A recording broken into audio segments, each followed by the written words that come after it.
Bonjour à tous, je m'appelle Christelle Levailly et bienvenue sur ma chaîne. Pour cette première vidéo, j'ai décidé de m'intéresser à l'inspiration. En effet, beaucoup d'auteurs cherchent une idée mais n'arrivent pas à trouver l'étincelle qui débloquera leur créativité. Cette étincelle, ça peut être n'importe quoi. Un mot, une musique, un fait divers, voire un concept tout entier si vous avez de la chance.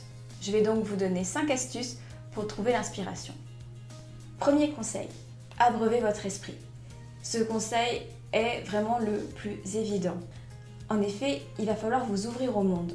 J'entends par là lire, écouter de la musique, suivre des artistes sur les réseaux sociaux, regarder des films, des séries, sortir de chez vous, même si cela va à l'encontre de votre nature d'ermite.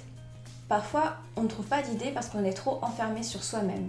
Ce sont alors les mêmes pensées qui tournent en boucle dans notre esprit. Bien sûr, il va falloir sortir de votre zone de confort, car si vous y végétez depuis des mois, c'est que de toute évidence, ça ne marche pas.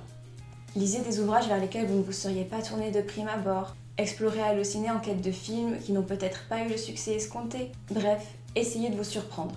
Votre cerveau a continuellement besoin d'être irrigué, alors donnez-lui de la matière. Deuxième conseil, les prompts d'écriture.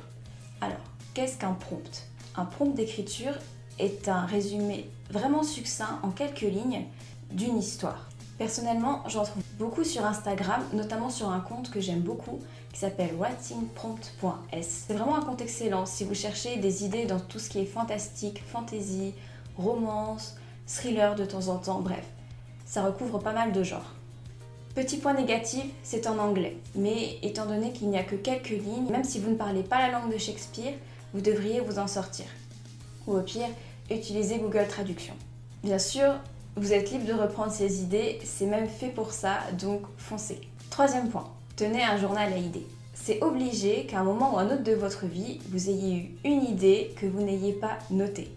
C'est quelque chose que je comprends tout à fait, moi aussi, lorsque je me réveille à 3h du matin avec une idée qui m'est arrivée comme ça, je n'ai pas envie de prendre mon portable, d'être aveuglée par l'écran et de noter comme ça une idée maladroitement sur le clavier. Personnellement, je tiens un registre à idées, c'est-à-dire qu'elles sont classées par ordre alphabétique et désignées par un mot.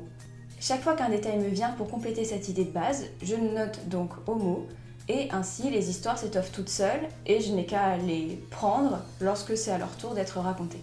Après, comme Elizabeth Gilbert le dit dans son ouvrage Comme par magie, je crois que les idées ont une temporalité. C'est-à-dire que si vous ne l'utilisez pas, elle s'envolera et ira tourner autour de la tête d'un autre auteur. Pareil, si vous mettez trop de temps à exploiter une idée, elle pourra perdre son attrait et vous aurez ainsi moins envie de travailler dessus. Quatrième point, écrivez l'histoire que vous auriez eu envie de lire. Parfois, on aurait eu que les romans soient légèrement différents. Alors, pourquoi ne pas écrire cette nouvelle version?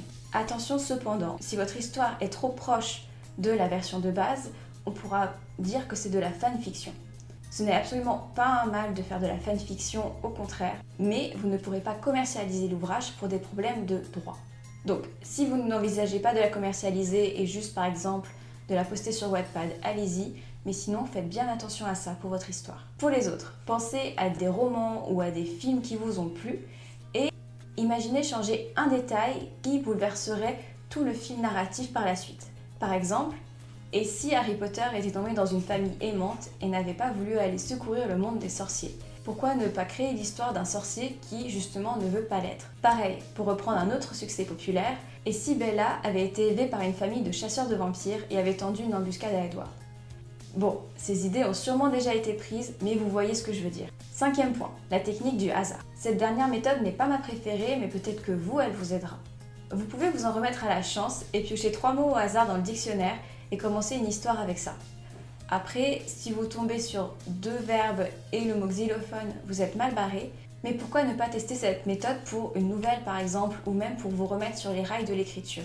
Car après tout, c'est ça le principal, écrire jusqu'à ce que l'inspiration revienne.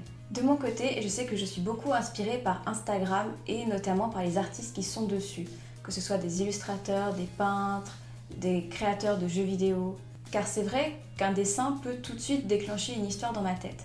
Après, le problème, c'est lorsque vous avez une nouvelle idée et envie de la commencer là, tout de suite, alors que vous avez déjà un projet en cours. Mais ça, ce sera le sujet d'une autre vidéo. Voilà, c'est tout pour aujourd'hui. J'espère que cette vidéo vous aura plu. Si c'est le cas, n'hésitez pas à la liker, à la partager ou à mettre en commentaire vos propres techniques pour trouver l'inspiration. Quant à moi, je vous retrouve mercredi prochain pour une nouvelle vidéo. Bye!